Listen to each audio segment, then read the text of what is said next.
Seja muito bem-vindo, seja muito bem-vindo a mais edição do nosso CryptoCast, o nosso podcast da BMC News, focado no mundo das criptomoedas. Vocês sabem, aqui a BMC é a casa do investidor cripto na TV brasileira. Estávamos juntos de vocês lá atrás, 4, 5 anos atrás, no Inverno Cripto, se lembra? Quando ninguém dava bola para Bitcoin, que Bitcoin é pirâmide e tudo mais. Agora que tá todo mundo na corrida do touro, você continua com a gente aqui também, entendeu? Lealdade é uma via de mão dupla. Hoje, a gente vai falar muito sobre altcoins, alt-season, essa coisa muito louca que é esse tanto de token e tudo mais, com o André Sproni, que é gerente de expansão na Mex. Acertei, André? Acertou. Seja muito bem-vindo. Um prazer estar aqui. Pô, André, me conta um pouco então, cara.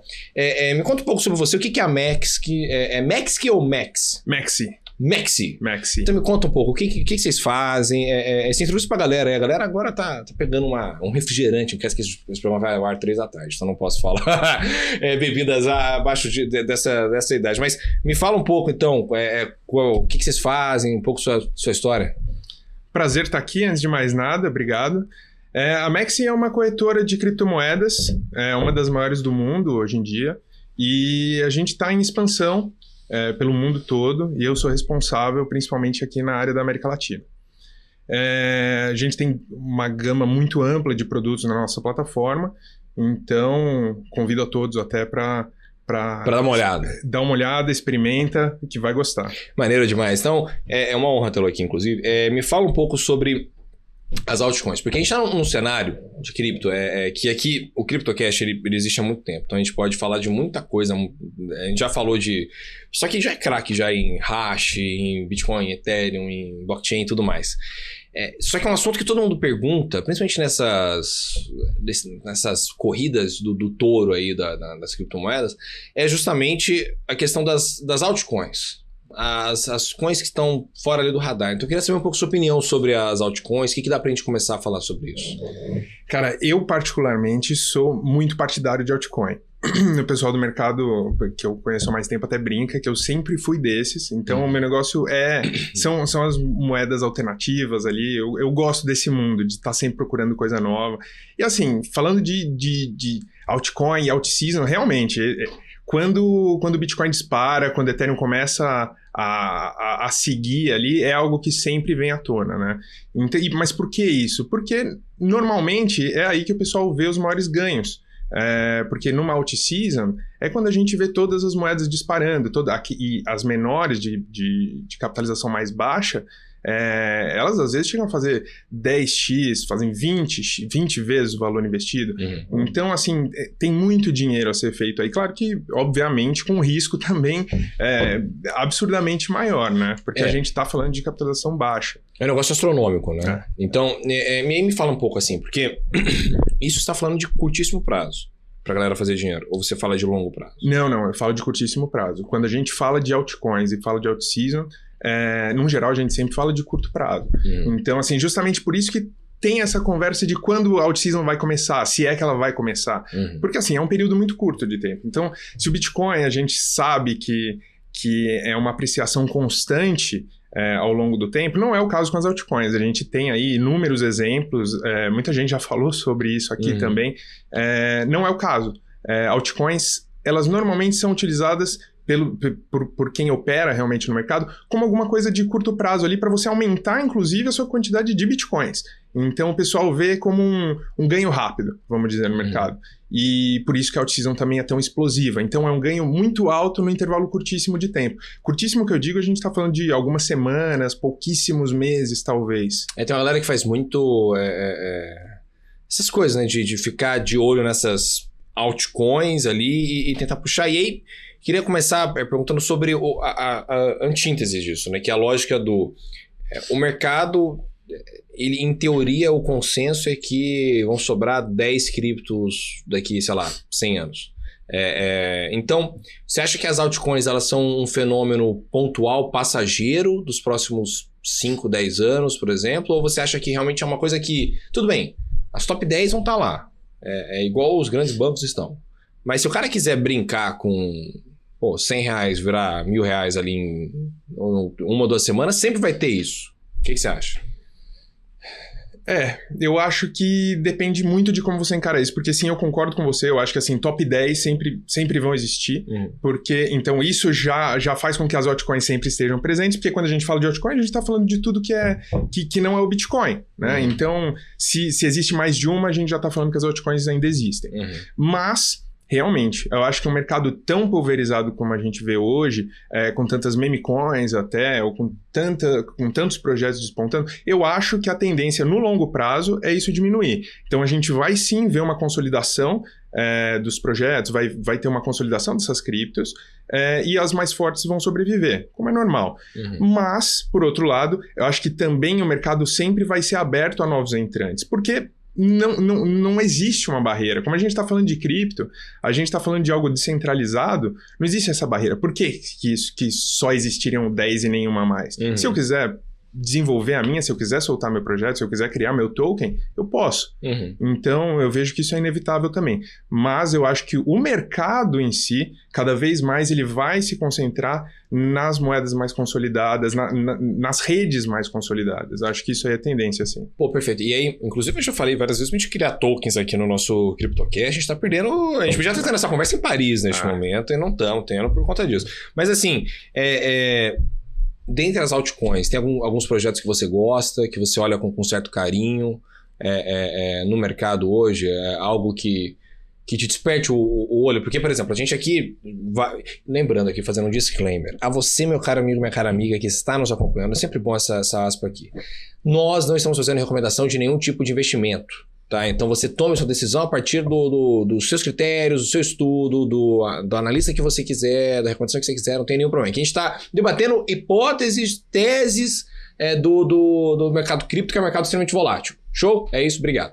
E também, você que nos acompanha pelo YouTube, lá no canal da BMC no YouTube, tome muito cuidado com os bots lá dos comentários. A BMC vai apagando essas coisas direto, mas vira e mexe, aparece algum bot lá que fala: "Oi, eu tenho minha carteira de cripto aqui com tais palavras-chave, alguém pode me ajudar a pegar $1.000 lá dentro e tal?" Isso é golpe, isso é scam, não caia nisso, pelo amor de Deus, tá bom? É inevitável, eu tenho que fazer sempre esse conselho, porque a BMC vai tirando um monte disso, mas brota, entendeu? Brota em vídeo de 3 anos atrás, 4 anos atrás, então tem que falar. É importantíssimo. Tem algum projeto que você gosta, que você olha com certo carinho dentro desse mar de altcoin? Cara, tem alguns, mas eu acho que assim, pegando desde o meu início em cripto mesmo, um que sempre me despertou muito a atenção é Ethereum. Gosto muito de Ethereum. Eu usei muito Ethereum, eu diria que lá ali em 2017, 2018. Depois Ethereum encareceu bastante, ficou muito caro de usar, então eu parei de usar mesmo, mas com os aprimoramentos que a gente tem visto acontecendo no Ethereum, com o Ethereum 2.0, os rollouts, tudo, isso tem melhorado muito.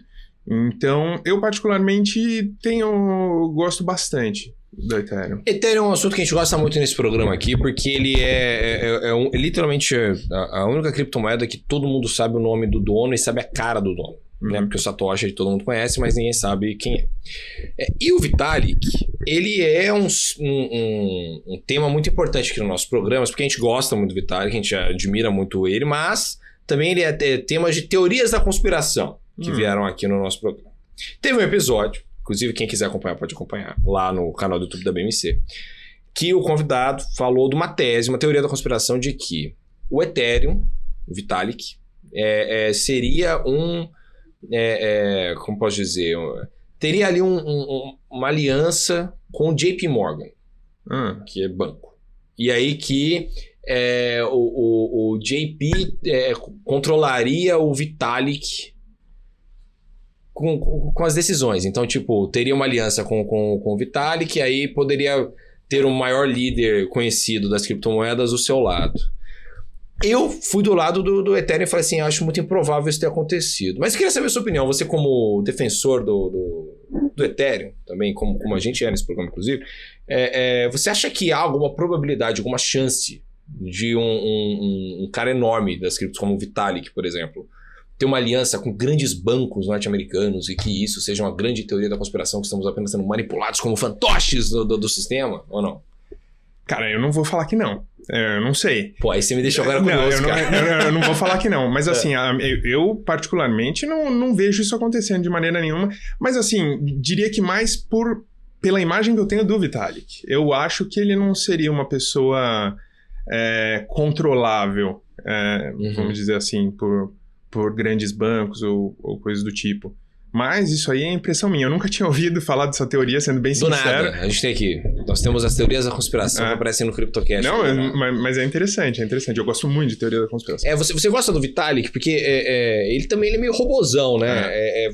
Mas, assim, ele parece estar muito focado novamente agora no Ethereum. Você gosta do Vitalik? O que você acha dele como um líder da segunda maior criptomoeda do mundo hoje? Cara, eu gosto dele, mas é como você falou, ele é muito robozão, ele é um cara bem técnico, né? Ele é um gênio mesmo, assim. O que ele fez com o Ethereum, pra mim, é coisa de outro mundo. Acho que a teoria da conspiração até pode fazer algum sentido pensando nisso. Acho que o que ele fez é um negócio tão inimaginável, assim, pra época, que me parece ter algo maior, parece pra gente que pode ter algo maior por trás. Então, assim, vejo ele como um gênio, e confio muito nele pro futuro da Ethereum. Agora, tem algumas questões de como a Ethereum lida com a comunidade, por exemplo, como o Vitalik lida com a comunidade, como a Ethereum ouve essa comunidade, que aí eu sinceramente não tenho uma opinião tão formada. Não sei se eu sou totalmente a favor dele ou a favor das ações dele. Mas, no geral, minha opinião sobre ele é bem positiva. Gosto. Mas por quê? O que tem da comunidade, de como ele maneja a comunidade da Ethereum? Porque ele não dá voz pros caras, é isso? Não. Eu digo mais como ele como porta-voz da comunidade, perdão. Isso que eu quis dizer. Ele como representante da Ethereum ali, eu não sei, talvez o tempo dele... não vou falar que o tempo dele já passou. Jamais. Não tem nem 30 anos. Mas eu acho que pode ter... Eu sinto... Isso é uma opinião personalíssima minha. Que são opiniões pessoais. Mas eu sinto que nos últimos anos parece que a imagem dele deu uma enfraquecida. Eu senti talvez porque o lançamento do Ethereum 2.0, quando foi anunciado, acho que isso acabou desgastando um pouco a Ethereum mesmo. E acho que com isso a imagem dele também junto. Mas assim, nada de demais, como eu te disse, no geral, minha opinião sobre ele é super positiva. Você acha que Ethereum vai permanecer até o fim dos tempos como a segunda maior criptomoeda do mundo? Ou um dia ultrapassa o Bitcoin? Não, acho que... Assim, eu nem gosto de comparar Ethereum com Bitcoin, porque são coisas completamente diferentes, assim, completamente diferentes. Então, pra mim, não tem nada a ver. Então, não sei, pode passar, pode não passar. Não sei dizer, porque não tem nada a ver. Mas eu vejo Ethereum como... A segunda maior, sim, porque Ethereum, para mim, ela se mostra como uma infraestrutura de todas as criptos. Então, a gente vê hoje Ethereum com as Layer 2, ela se mostrando como uma infraestrutura ali que possibilita operações cross-chain, as stablecoins. A Ethereum ainda é a rede robusta, vamos dizer assim, battle-proven, né? Battle-tested já por diversos anos. Então, assim, todo mundo confia muito na Ethereum. Então, eu acho muito difícil hoje em dia alguma outra rede, ou uma rede mais nova, ou uma rede menor, assumir esse lugar. Porque, assim, por mais que ainda seja um pouco mais cara que as outras, ou talvez até muito mais caras, é na Ethereum que todo mundo confia, sabe? No fim, ela reina. Então, eu vejo ela nessa posição ainda soberana dentre as altcoins. Eu gosto bastante. E com as stablecoins também sendo um caso de uso absurdo para as criptos, RWA cada vez mais também proeminente.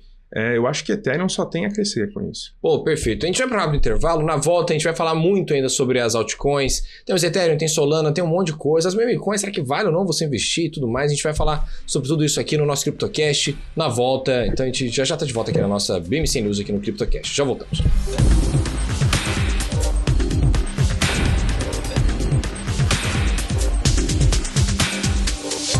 Estamos de volta ao nosso CryptoCast dessa semana aqui na BMC News. Hoje um papo muito bacana com o André da Maxi. Acertei? Acertou. Agora perfeito. acertei. Muito bem. André, me fala um pouco da sua carreira, cara. De onde você veio? Fiquei sabendo que você veio de longe pra me ver. Muito longe. Terras muito distantes. Cara, outro continente, sim, cara. sim. Uma baita jornada hoje. Eu sou de São José dos Campos. Veio a pé de São José dos Campos. Não, vim de carro. Perfeito. Vim de carro. A pé seria demais. Perfeito. Mas 1 hora daqui, sem trânsito, tá show. Uma horinha? Uma horinha. Você demorou menos São José dos Campos até aqui do que eu demoro na minha casa até o trabalho. Exato. São Paulo é fantástico. Mas isso aí é super normal, né? Eu morava aqui em São Paulo. Morei aqui em São Paulo. Bom, deixa eu contar a minha história aqui, então, brevemente. Por favor.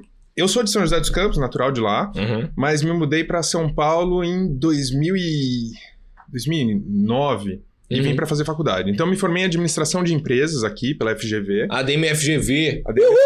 Manda um abraço. Com certeza é o público que tá assistindo. Abraço, pessoal da FGV. Com toda certeza, a galera da FGV. Pior que é mesmo. Galera. Faria Limer, INSPER e tal. Não, todo mundo. Então, me formei em administração de empresas na FGV. Trabalhei em finanças tradicionais por um tempinho, pouco tempo.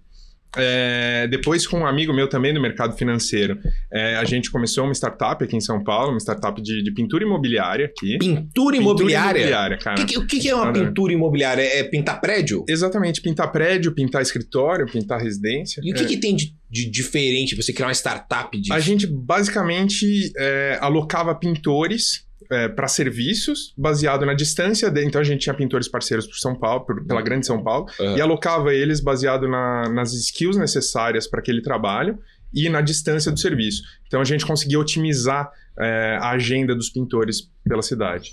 Pô, vamos falar sobre pintura imobiliária. Pera aí, cara. É um assunto interessante isso aqui. Porque aqui o CryptoCast a gente gosta. A gente recebeu aqui já um monte de gente. Já teve campeão de Kung Fu aqui brasileiro. O Francisco. Francisco, que é lá do Blockchain Rio. Ele campeão de Kung Fu com 10 anos de idade. Foi do BOP depois, no Rio. Legal pra caramba. BOP eu não sabia, não. Ele foi. Ele foi do BOP, Batalhão de Operações Especiais do Rio de Janeiro. BOP. Então, fantástico. Então, a gente gosta das loucuras das carreiras das pessoas, as jornadas que as levaram até o Bitcoin. Então me fala, cara, pintura imobiliária, cara. A minha jornada foi uma loucura mesmo. Mas enfim, passei por pintura imobiliária, tive essa empresa, só que em 2020, que veio a pandemia, a gente teve que fechar a empresa. Ninguém pinta prédio mais. Exatamente. Na verdade, a gente não podia... os pintores não podiam subir nos apartamentos que... Claro. Você lembra disso que ia passar vírus, né? Você colocar alguém de fora dentro da sua casa e todo mundo em casa. E aqui para São Paulo foi realmente proibido. Sim. Então, a gente teve que parar de operar no B2C. Só que o B2C era o que mais gerava caixa para a gente financiar o nosso B2B. Então, enfim, a situação ficou insustentável e a gente resolveu fechar. Nesse período, eu pulei essa parte, mas eu tinha ido para a Austrália fazer um mestrado, fui para a Universidade de Melbourne fazer um mestrado em TI, e eu já conhecia cripto nessa época. Eu entrei no mercado cripto em 2017, pessoalmente mesmo, né? Comprando uma coisinha ali, tradando um pouquinho, e, cara, quando eu conheci cripto eu já me apaixonei, porque era um mercado que não parava, eu vim de finanças tradicionais, como eu falei. Então, um mercado que não parava, tinha um monte de coisa para eu conhecer ainda, então realmente me apaixonei. E por ter me apaixonado, por querer mudar de rumo na minha carreira, eu fui atrás de alguém que trabalhasse no mercado. Então, em 2017 ou 2018, agora eu não me lembro, mas eu mandei uma mensagem, eu usava na época uma exchange da Nova Zelândia, que chamava Cryptopia, não sei se você já ouviu. Cryptopia. Ela foi bem conhecida lá para 2017 e 2018, mas depois ela foi hackeada e eu perdi um dinheirinho nessa também. Não muito, porque nem tinha muito, né? Mas enfim, fui no LinkedIn, procurei alguém que trabalhasse com cripto na Cryptopia, que era a exchange que eu mais gostava, e achei. Mandei mensagem pro rapaz e falei... Cara, eu sou brasileiro, tô disposto a sair do Brasil, tem uma vaga para mim aí? E ele falou, pra brasileiro não, porque você não tem visto, trabalho remoto naquela época não era tão comum quanto é hoje. Enfim, não deu certo. Aí, 2 anos depois, justamente em 2020... então foi em 2018 que eu mandei a mensagem. Em 2020, um mês depois de eu ter fechado minha empresa, eu recebi uma mensagem no LinkedIn desse mesmo cara, falando que ele estava vindo para o Brasil. E ele estava vindo para o Brasil para trazer uma exchange da Nova Zelândia que chamava Easy Crypto. Aí você falou, não tem vaga pra você aqui agora, amigo. Exato. Daí eu retribuí. Não. Daí a gente conversou e ele me chamou pra participar do time que ia começar a Easy Crypto aqui no Brasil. Aí eu entrei no marketing, Fiquei, acho que no marketing uns 6, 7 meses, fui promovido a Country Head, então fiquei responsável por toda a operação do Brasil, da EasyCrypto. E, cara, a partir daí, tava no mundo cripto já. Sim. Então, nunca mais saí. Então, da EasyCrypto, eu saí, passei pela Gate. Aí eu saí da Gate, passei por um OTC da Costa Rica. Daí de lá eu fui para Bybit. Bybit foi a que eu fiquei mais tempo, mais recentemente. E agora estou na Maxi encabeçando essa parte de growth, de expansão na América Latina. Pô, que fantástico. Uma salva de palmas. História das pessoas, a gente gosta, as histórias são inspiradoras. Pô, que legal, cara. Eu quero aprofundar em cada um desses pontos aí, então. Vamos começar, então, com pintura imobiliária. Tá. Como é que um cara que veio de... que você era DM, né? Por isso que... Mas de onde veio o estalo de... Pô, vou tentar resolver pintura imobiliária? Tipo, por que esse mercado, assim? Tem um zilhão de mercados. Por que pintura, velho? Olha, eu diria que foi mais uma questão de oportunidade, não começou como pintura, tá? É que eu, obviamente, fui direto ao ponto, claro. ali, porque é como a gente acabou. Mas, na verdade, isso foi resultado da gente ter pivotado ao longo do tempo. Então, a gente nasceu, na verdade, como uma empresa que casava prestadores de serviço, num geral, a pessoas procurando por esse serviço. Justo. Então, a gente era bem similar ao que é o Get Ninjas hoje em dia. Não sei se você já usou. Sim, total. Então, era bem similar. Só que a gente acabou percebendo... Resolve canos. Exato. Tinha tudo. Adestrador de cachorro, cuidador de idoso, tínhamos tudo. Maravilhoso. Só que qual era o problema? O nosso ticket ali era muito baixo. Muito, muito baixo. Porque você só tá casando as pessoas, você não tem responsabilidade sobre o serviço. Então, a gente não conseguia extrair muito valor. Negocinho, né? Exato. Então, a gente teria que escalar muito. A gente precisaria de investidores. A gente precisaria realmente crescer muito a operação para conseguir fazer algum dinheiro. Só que a gente percebeu que tinham alguns serviços, olhando a nossa operação, conversando com os nossos parceiros mesmo, que tinham alguns serviços que tinham uma margem muito interessante. Então, esses serviços eram eletricista, parte de elétrica, e pintura. Só que aí a gente caiu numa outra coisa, complexidade. Então, a parte de elétrica era bem complexa. Então, os profissionais são mais difíceis. Você conseguir um profissional de elétrica bem capacitado e que você sabe que não vai te dar dor de cabeça, é mais complicado. Pintura era um pouco mais tranquilo. Então, a gente acabou optando por atuar na área de pintura mesmo. Então, foi resultado, assim, da gente quebrando a cabeça ali na operação mesmo. Aí achou ali a pintura imobiliária. Exato. Se não fosse a pandemia, você estaria com isso até hoje. Provavelmente. Muito provavelmente. A gente tinha alguns clientes, principalmente no B2B, muito grandes. Então... E aí na Austrália, como é que foi, cara? Você passou quanto tempo? Você foi pra Austrália, não é isso? Fui pra fazer mestrado lá. Em TI? Em TI. Sempre gostei. Eu formei em ADM, mas sempre fui apaixonado por TI. Pô, mas aí você pivotou tua carreira. Mais ou menos, porque eu já tinha a ideia de trabalhar com tecnologia. Eu sou apaixonado por tecnologia no geral. Então, por isso também, quando eu caí em cripto, fez tanto sentido para mim. Então, eu sempre quis aprender a programar, poder fazer uma coisa minha, criar realmente. Que é uma coisa que em ADM eu nunca senti. Eu nunca senti que eu adquiri essa capacidade. Então, eu falei, vou fazer TI. E amei. Foi um período fantástico da minha vida. Eu e minha esposa, a gente se mudou para lá. E foi uma experiência maravilhosa. Mas a gente voltou justamente... O pessoal fala que o clima é igual do Brasil, a Austrália. É mais ou menos parecido mesmo? É bem similar. Eu morei em Melbourne, que é bem no sul ali. Então, assim, o verão, cara, tinha uns dias no verão que eram insuportáveis, muito piores que no Brasil, muito piores mesmo. Quente? De quente. Não, absurdo, um absurdo. Coisa de 40 e poucos graus. E você não foi pra Goiânia? Nunca tive em Goiânia. Morei em Goiânia. Não, Goiânia. Então você já tá vacinado. Tô tranquilo. Não, você aguenta. Vamos mandar pra Austrália. BMC, vamos abrir uma filial na Austrália, que agora, tá resolvido. Não, aí você aguenta numa boa. Não era o meu caso, Eu sou totalmente do inverno. Então agora... é no interior de São Paulo, né? Então é friozinho, né? Exato, gostoso. Gostoso. Bom acordar cedo, cafezinho. Hoje tá bom. Hoje pra mim tá bom. 16 graus, 18 graus, tá bom. Perfeito. Tá bom. E aí?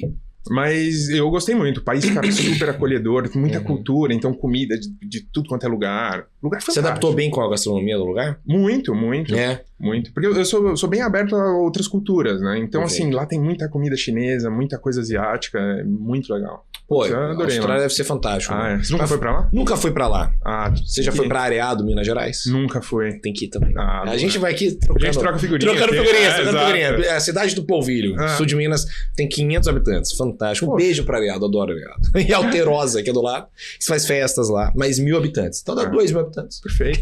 Não sei se são 2.000 habitantes, mas enfim. Aí, lá na Austrália, você foi pra área de TI.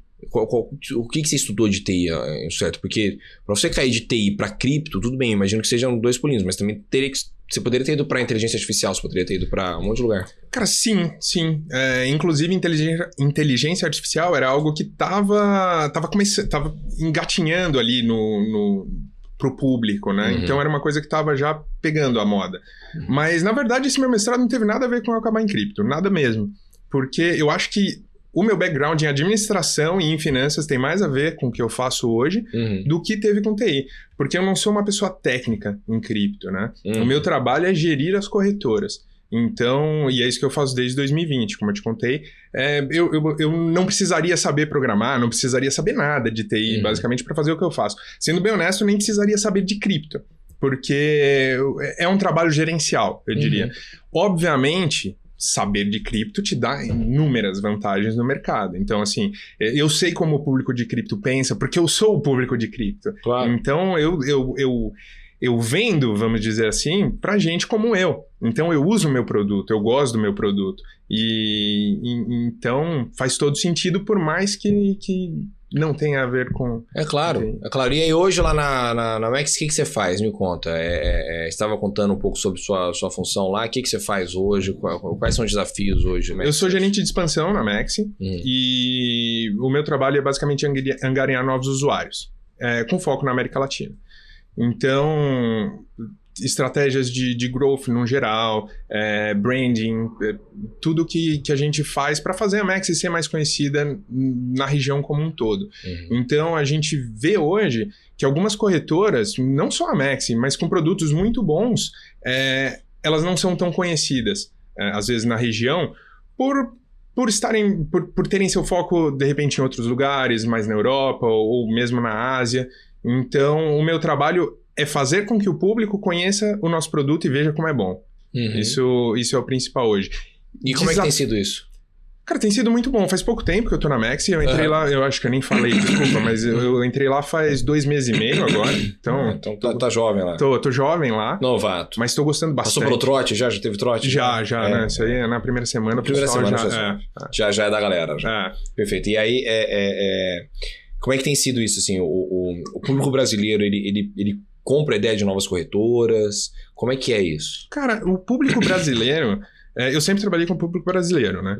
E, assim, é um público que eu gosto muito, porque ele é muito aberto a novas experiências, assim. Não só a novas corretoras, a novos tokens, a novas tecnologias. Cara, o Pix mesmo. O pessoal pulou pro Pix em, sei lá, foi muito rápido a adoção do Pix. 3 meses já tava... Foi muito rápido. Então, assim, o brasileiro é um povo que, se você chega pra ele e fala, ó, pessoal, tem isso aqui é bom, usa que você vai ver que é bom, o pessoal vai na hora. Então, assim, é um povo bem aberto. Tem alguns outros mercados que é um pessoal mais conservador. Então, você tem que mostrar muito pra ele que o produto é bom, pra ele talvez te dar uma chance. No Brasil não é tão assim. Então, eu gosto bastante. Acho que é um mercado que ainda é super promissor, tá crescendo muito e vai crescer muito mais. É um país muito grande, né? Então, o Brasil é o queridinho da maioria das exchanges gringas hoje. Porque 200 milhões de pessoas... É muita gente. E gostam de ser early adopter. Mente aberta, exato. Gosta de ser early adopter de muita coisa, né? Então, ele compra essas ideias, né? Então, é muito, muito louco. A diversidade de corretoras, inclusive, que estão entrando e estão sendo bem-sucedidas no Brasil é uma coisa de maluco, assim mesmo. Né? Sim. Você sempre fala assim, não, vai ficar... Porque se a gente fosse pautar pelas corretoras de ações, você fala, tem 2 ali que a gente sabe que seguram bem a barra e as outras vão pelos cantos. Cripto não, cripto tá, tipo, todo mundo tem uma boa fatia do mercado, né? Tá tudo muito, muito bem divididinho, né? Todo mundo tem seu público ali nichado que vai puxando, né? Eu acho que esse é o grande ponto, aí você falou tudo. Eu acho que tem públicos diferentes dentro de cripto e tem público para cada corretora. A gente vê, obviamente, uma consolidação ali no topo das corretoras em market share, mas isso isso ainda é bem móvel, vamos dizer assim. Então, a gente vê esse market share fluindo entre as corretoras e a gente vê também, ao mesmo tempo, algumas corretoras focando em certos nichos. Então, tem corretoras que elas são mais atraentes para um trader profissional, por exemplo. Porque a plataforma é melhor, porque tem mais liquidez, porque as taxas são mais baixas, etc. Tem corretoras que elas são melhores ou mais atraentes para um trader iniciante. O cara que está começando, às vezes ele não sabe como funciona o mercado ainda, você bombardear ele de informação, de gráfico, de não sei o quê, aquilo lá assusta. Então, você vê corretoras que você entra, a página é super simples, tem só um campo lá, o que você quer comprar, quanto você quer pagar, e é isso. Então, isso é muito legal. Isso é muito legal. Porque eu acho que o mercado ele tem que ser realmente vivo e ele tem que ter para todo mundo. Porque, às vezes, a minha exchange de preferência não é a sua. E isso é perfeito, sabe? Você acha que tem uma coisa meio do investidor de cripto? A gente já falou isso algumas vezes aqui. Ele é um investidor que compra muito a ideia, mas ele compra literalmente a ideia. Tipo, ele compra... não só na exchange, mas ele compra blusa do negócio, ele compra boné do negócio. Você chega nesses eventos, tipo Blockchain Rio, BitConference e tudo mais, você vê caras e famílias com o boné daquele token, o boné daquela corretora. Você acha que tem uma coisa meio de... Um sentimento de pertencimento ali, sabe? De eu quero pertencer a algo, essa é minha casinha aqui, eu vou defender essa minha casinha aqui, eu só vou mudar essa casinha aqui se você conseguir me comprovar muito que ela é melhor do que a minha atual. É meio que por aí? Tem total isso, tem total. Então, assim, por isso que quando a gente fala de marketing em cripto hoje, uma das coisas mais importantes, comunidade. Porque tem esse senso de pertencimento e uma das melhores coisas, acho que para qualquer empresa no setor, não só de corretoras, mas de projetos mesmo, é quando você consegue que o seu usuário, que o seu cliente... fale por você, né? Que ele advogue por você. E isso é muito legal. Quando a gente entra naqueles grupos cripto com um monte de gente, alguém fala mal de uma corretora, depois você vê um outro cliente da corretora elogiando, falando, não, mas comigo é boa a experiência e tal. Eu acho isso muito legal. Com tokens, parece que isso é ainda mais profundo. Como você falou, realmente, no Twitter, às vezes você vê... parece briga de time de futebol. Briga. Tokens. Briga. Eu acho que isso acontece muito mesmo. Eu acho que tem uma coisa meio do torcedor, né? Isso até, assim, uma coisa é você ser torcedor de corretora, que é uma coisa que não vai gerar um grande problema pro cara. Outra coisa é o cara colocar todas as esperanças da vida dele num token, que às vezes o token... Às vezes é um token de curtíssimo prazo. Sim. Né? E você acha que isso é um risco do nosso mercado ainda? Ou você acha que isso está melhorando conforme a educação financeira vai chegando cada vez mais pro cara? Porque, assim, o CryptoCash existe há 5 anos, há 4, 5 anos. Lá no comecinho do CryptoCash, que a gente vai em muito evento, a gente via, eu já falei isso várias vezes essas histórias, a gente via diversos projetos em eventos, e a gente falava assim, cara, você batia o olho, você falava, isso aqui é fraude, isso aqui não vai dar bom. E aí você via famílias inteiras utilizando blusa daquele token, você falava assim, cara, isso daqui vai dar um fuzuê, vai dar um BO isso daqui. BitConnect lá no passado, você lembra? Pois é. BitConnect era assim, você via aquela... Eu não lembro agora que ano que aconteceu isso. Foi 2019 ali? Universitários, BitConnect, quando é que rolou? 2019? Foi 2019, foi por aí. Por aí. Cara, você via aquelas conferências que eles faziam, era um fanatismo realmente. Rolava. Era cantoria, era gritaria. Então, assim, é uma coisa até meio esquisita quando você olha. Quando você para pra pensar que é investimento. Exato. Tipo, que é a grana de uma família, que o cara colocou seu suor do trabalho naquilo ali, é meio complicado da gente... Muito complicado. Né? Mas te respondendo sobre se eu acho que isso está melhorando ou não, eu acho que assim, são duas coisas. Eu acho que essas famílias colocando dinheiro num token que é para curtíssimo prazo, tal, cara, isso é um super problema, que tá melhorando com a educação sim, mas a gente já fala sobre isso.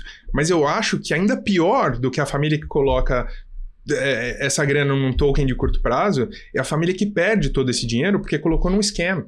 E que é ainda pior, porque aí é uma ilusão ainda que ela tá comprando ali de um negócio que nem é verdade, sabe? Que nem existe. Então, assim, educação resolve tudo isso. Se não resolve, melhora muitíssimo. Então, assim, sim, a gente tá melhorando muito isso. Educação é fundamental no mercado brasileiro e fico muito feliz que hoje a gente vê muitas exchanges fazendo um trabalho belíssimo no Brasil de educação. Então, assim, tá todo mundo dentro hoje de universidades, levando isso para os jovens, tá todo mundo falando disso nas redes sociais. Estamos na TV. Estamos na TV falando disso. Estamos na TV falando disso. Que ano isso ia acontecer? Exato. 20 anos atrás, não é que você ia ter um programa de cripto na TV brasileira. Exato. Eu acho que a tendência é só melhorar, sim. O brasileiro ainda precisa muito de educação financeira. Esse é um problema que a gente tem no Brasil. Não só educação financeira mesmo, mas até para saber como se proteger de segurança online, saber como se portar online é uma coisa que muitos não sabem se portar hoje. A gente vê isso diariamente. Então, a tendência é melhorar sim. Bom, vamos para um rápido intervalo. Na volta tem muito mais CryptoCast aqui na tela da BMC. Já voltamos.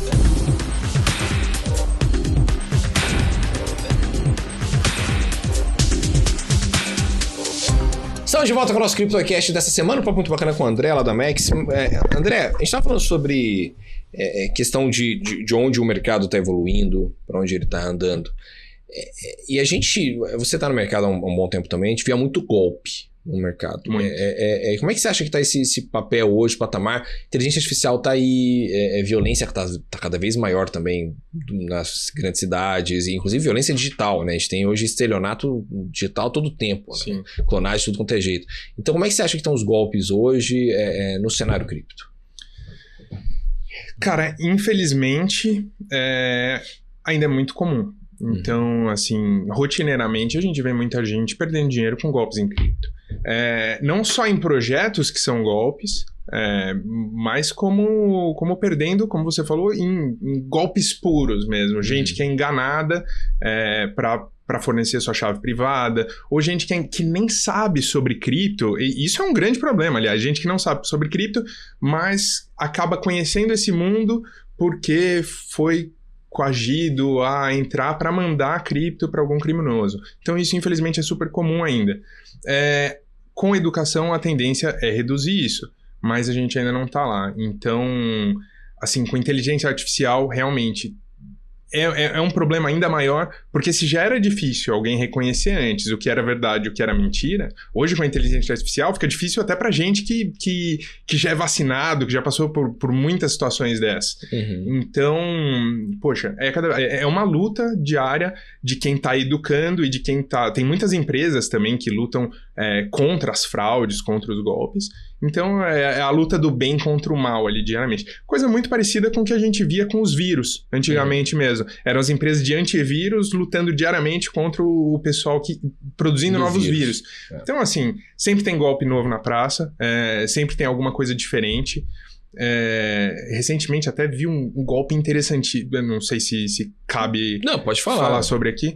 Sobre isso é um alerta, e realmente isso me surpreendeu, eu nunca tinha visto coisa igual.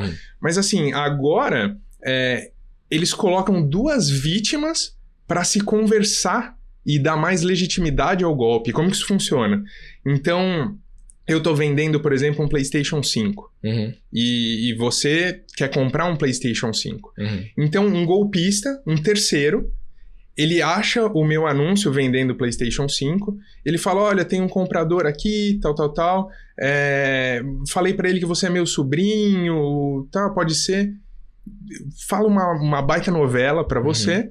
Enfim, ele coloca nós dois em contato. Você chega... Você vê o videogame, tá tudo certo, eu tô disposto a vender, você vê que é legítimo, só que na hora, depois que você vê, quando você vai fazer o Pix, você não faz o Pix pra mim, você fez o Pix pro meu tio ali. Pro bandido. Você fez o Pix pro bandido. Então, assim, duas pessoas que não tem nada a ver com a coisa, trabalhando pro bandido. Cara, por que esses caras não usam a cabeça pra fazer o bem, velho? Esse é o grande ponto. Olha a artimanha. Genial isso. É genial pro mal, né? Genial mas, assim, pro mal, exato. Inacreditável, cara. Como é que pode, assim? O nível... Porra, cara... Enfim, eu ouvi, inclusive, um de clonagem de voz, né? Inclusive, isso é um alerta. Essas ligações que aparecem de número desconhecido... Eu queria, porque a gente entra muito em tecnologia também aqui. Essas ligações de número desconhecido aí que vocês recebem, que não tem ninguém falando do outro lado, não fica falando alô. Não fala alô, porque isso eu tava lendo que pode ser clonagem de voz também. Então o cara pode pegar a sua voz e tentar fazer biometria de voz do outro lado. Então é muito complicado, né? Então, assim, tome cuidado, gente. Assim, primeiro que não atenda a números desconhecidos, né? Segundo que, se for atender, deixa o cara falar primeiro, né? E desconfie de tudo. Golpe de telemarketing é a coisa mais comum que tem. Golpe de banco é a coisa mais comum que tem. Agora, olhando para o outro lado da esfera cripto. A gente tinha uma situação de cripto ser pirâmide durante a vida inteira. Tipo, sempre foi um problema que o mercado cripto teve que ficar batendo, falando, não é pirâmide, tal, porque usavam muito cripto como pirâmide. Você acha que esse problema na imagem de cripto foi resolvido? A gente parou de falar de cripto como pirâmide? Eu acho que sim.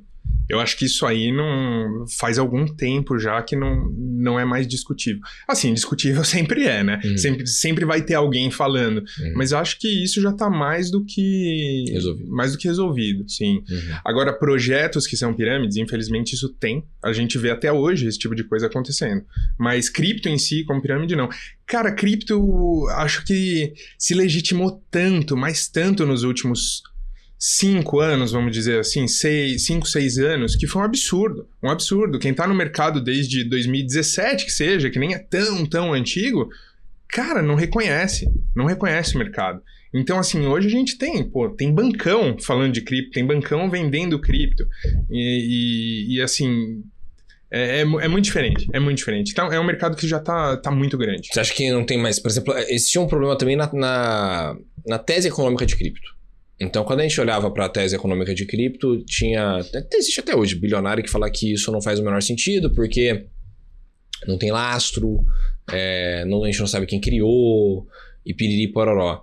Você acha que depois da pandemia, principalmente ali, quando você teve uma queda muito forte das instituições e teve uma mudança muito grande na macroeconomia, e a gente até hoje vive com um cenário de recessão, de possível recessão e tudo mais, de corte de taxa de juros e whatever, você acha que essa tese macroeconômica de cripto, ela se sustentou? Ela falou assim, tudo bem, a gente não tem lastro, mas o dólar também não tem lastro. E passou? Cara, eu acho que essa tese, na verdade, ela era um discurso contra algo novo. É isso. E não que ela tivesse algum fundo de coerência, vamos dizer, que tivesse que ser debatido e refutado. Não é esse o ponto. Então, assim, era um discurso contra o novo que a gente sempre vê. Então, assim, como você mesmo falou, a questão de lastro, dólar não tem lastro, moeda nenhuma estatal hoje em dia tem. Então, assim, não é um ponto de discussão isso aí, eu acho. Mas sim, pós-pandemia ou com enfraquecimento contínuo das instituições que a gente vê e dos governos, sem dúvida, o pessoal cada vez mais olha mais para o descentralizado, olha mais para o que independe de boa vontade, independe de boa fé. Agora, a gente viu ao longo do tempo, os governos, eu estava citando, tentando lutar contra o Bitcoin. Sim. Vários países, inclusive, tentaram proibir Bitcoin direto. E hoje a gente vê um movimento contrário. Os países tentando comprar Bitcoin. Os Estados Unidos, por exemplo, passou lá a lei das stablecoins e tudo mais. Você acha que, no caso dos governos, virou uma situação meio de se eu não posso derrubá-lo, vou me unir a ele? Meio que essa lógica com o mercado de criptomoedas? Cara, sim. E eu vou até além, na verdade. Eu diria que eles já sabiam disso desde o início, que esse seria o final. Mas eles tinham que fazer algo a respeito no começo. Porque é muito conveniente você ter o monopólio do dinheiro, né? Num país ou no mundo. Então, o Bitcoin confrontou tudo isso. Então, era algo que eles tinham que fazer. Mas, hoje em dia, eles não conseguiram. E hoje em dia estão se unindo, sem dúvida. Porque, como eu falei, o mercado está muito grande. Bitcoin está muito grande, não tem volta. Isso não tem volta. E aí, por exemplo, a questão de GovCoins e tudo mais, você acha que pode ser o caminho? Ou você acha que meio que eles até deram uma certa até meio que desistiram em relação a isso. Porque tem as stablecoins, inclusive, estatais, né? O Trump, por exemplo, está querendo criar coin dele, inclusive, né? Para tentar entrar no mercado de stablecoins e tudo mais. Você acha que as GovCoins elas meio que foram deixadas para trás? Ou e aí todo mundo só se conformou com ter Bitcoin? Ou não? Ou tudo tá valendo? Não. Acho que tudo tá em jogo ainda. Tá tudo na mesa. Os governos vão, sem dúvida, tentar entrar nesse jogo mesmo. Então a gente tem aí o CBDC saindo. Eu não sei, não consigo prever como vai funcionar essa estrutura toda a nível global, mas eu vejo até as criptos atuais conversando com as moedas emitidas por um banco central. Então, de alguma forma, uma infraestrutura comum entre esse mercado todo. Mas isso não necessariamente para o ano que vem, nem para 2 anos, mas eu acho que a tendência para o futuro é essa. Mas duvido muito que os governos vão abandonar qualquer ideia de ter sua própria. Pô, perfeito. Vamos então para um rápido intervalo. Na volta tem muito mais CryptoCast aqui na tela da BMC. Já voltamos.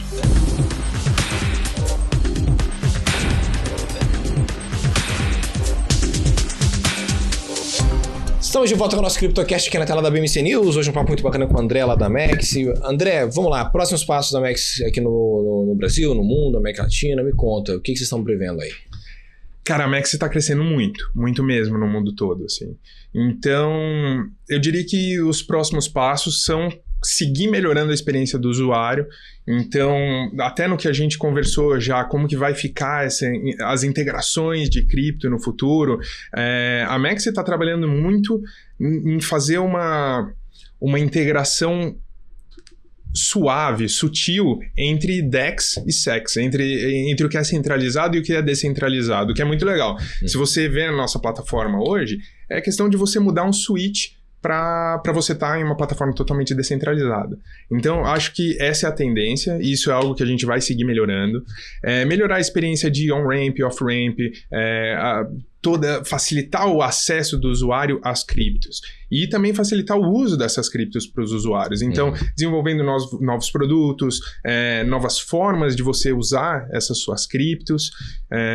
Então, num geral, melhorar a experiência do usuário mesmo. Questão de segurança que a gente conversou também, a Amex está sempre aprimorando, a gente tem um fundo de garantia que está sempre crescendo, tem várias inovações que a gente faz no sentido de fazer o usuário se sentir seguro realmente. E isso não tem fim, é um processo contínuo. Então, vamos seguir por esse caminho também. Basicamente é isso. Segurança e melhor experiência do usuário. Segurança e melhor experiência do usuário. O resto, o crescimento é normal, é natural. Quando o usuário vê que você tem um produto bom, seguro e fácil de usar, não tem erro. Não tem muito erro, né? Vocês são globais hoje, né? Globais. Vocês estão em todos os países? Onde é que vocês estão? Cara, todos os países não, porque tem alguns países que a gente nem pode operar, mas eu não sei te dizer em quantos países, mas, cara, é bastante países. É uma corretora global. Todos os continentes? Sim, todos os continentes. A Amex é uma corretora global. Ah, que bacana. E lá, então, você consegue encontrar todas as criptos? Cara, todas as criptos também não. 1 milhão de criptos. Mas eu posso afirmar com toda certeza que a Amex tem hoje o cardápio, vamos chamar assim, mais diverso de altcoins do mercado. Então, que nem a gente estava falando de alt-season, inclusive, para uma possível alt-season, a Amex é um excelente lugar para você estar posicionado. Você acha que a gente está numa alt-season? Cara, eu acho que a gente tá vendo o comecinho de uma alt-season. A gente tá vendo o que pode vir a se tornar uma alt-season. Porque a gente não tá vendo nada perto do que foi lá em 2017, em 2022, mas dá pra sentir o gostinho, dá pra sentir o cheiro da alt-season chegando, eu diria. Então, eu, particularmente, tô bem empolgado com isso e tô bem comprado nisso também. Então, em alt-season. Essa é a minha tese. Porque a gente passou a estar num ciclo das grandes continuarem subindo. Sim. E aí, então você acha que no próximo ciclo, nesse fim de ciclo, então, porque a gente tá vendo pro fim de ciclo de alta das gigantes, né? Porque a gente tá faz 2, 3 anos nisso, então previsão é que esse ciclo, ano que vem, dê uma certa arrefecida. Mas aí você acha que nessa saída, então, a alt-season rola? O que acontece é sempre isso, né, na verdade. Então, a alt-season, ela acontece porque o dinheiro... Primeiro, o Bitcoin puxa o bonde, que a gente fala, então o Bitcoin dispara, só que os investidores buscando ganhos maiores, eles começam a sair em parte do Bitcoin e migrar para as moedas de market cap menor. Então, Ethereum é logo a próxima que também sobe. A gente viu o Ethereum disparando nessa última semana. Depois do Ethereum, a gente vê as large caps, então Solana, por exemplo, Avalanche, a gente vê essas mais estruturadas, mais robustas também subindo. E por último, a gente vê a alt-season pura, que é quando você vê todas aquelas altcoins disparando, fazendo 10 vezes, como eu falei. Então, assim, como a gente viu no passado. Então, eu acho que a gente está no caminho. Eu acho que estamos perto disso. Estamos perto. André, assim espero. Queria muito agradecer a sua presença aqui no nosso podcast. Eu que agradeço. Muito obrigado pelo convite. Volte mais vezes, um prazer. por favor. Muito obrigado. Valeu, muito obrigado. E a você que nos acompanhou aqui no nosso CryptoCast, muito obrigado pela sua presença. Sempre uma honra tê-los aqui na BMC News, que é a casa do investidor cripto na TV brasileira. Você pode continuar nos acompanhando nas redes sociais, @bmc.news, em todos os lados. TikTok, Instagram, Twitter, Facebook, LinkedIn, onde você quiser, a BMC está junto de você. E também no nosso portal, bmcnews.com.br, com as notícias mais fresquinhas de todo o mercado cripto, mercado financeiro no geral, cenário político, geopolítico. Você vai lá na bmcnews.com.br e se mantém muito bem informado sobre tudo isso. Eu vejo vocês na próxima semana com muito mais CryptoCast. Até mais. Tchau, tchau.